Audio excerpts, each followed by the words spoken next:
Well, obviously, my last match and before the series was announced, the venues were announced, I got in touch with the president of BCCI, Mr. Srinivasan, and made one request. I said, ki last match, I want that match to happen in Mumbai for one very reason. कि इतने साल मैं cricket खेल रहा था, 24 साल for India, and before that, another 5-6 years, so around about 30 years.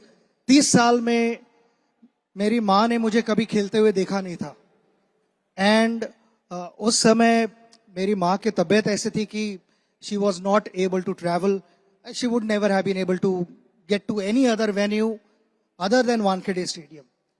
तो मैंने रिक्वेस्ट की कि मेरी एक लास्ट विश है, लास्ट ख्वाहिश है कि मेरी मदर यहाँ बैठ के मुझे एक बार देखे कि 24 साल में घर छोड़ के क्यों जा रहा था. एटलीस्ट वो एक मेरी तमन्ना पूरी हो.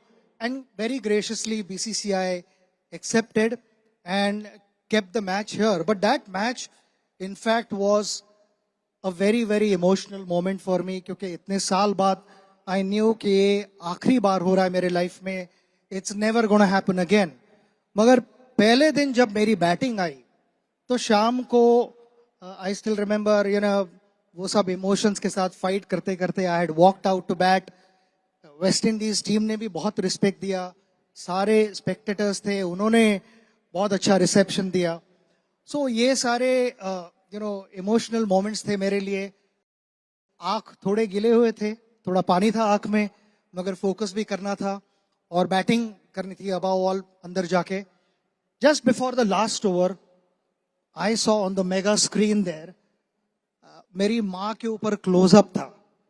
And my mother did not realize कि उसे मेगा स्क्रीन पे दिखाया जा रहा है. And when she looked at the mega screen and that reaction before the last over, I'm like thinking कि ना ये सारी चीजों की जरूरत है. I'm looking to survive the last 6 balls. Then they went to Anjali and kids, all my family members.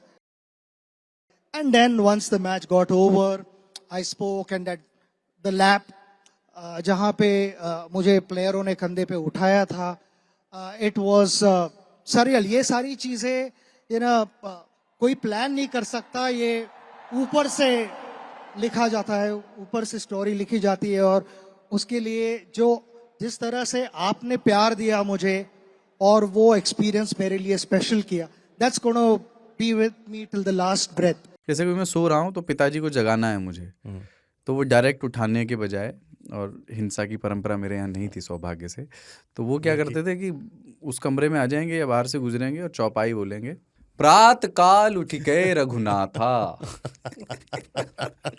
मात पिता गुरु नावई माता.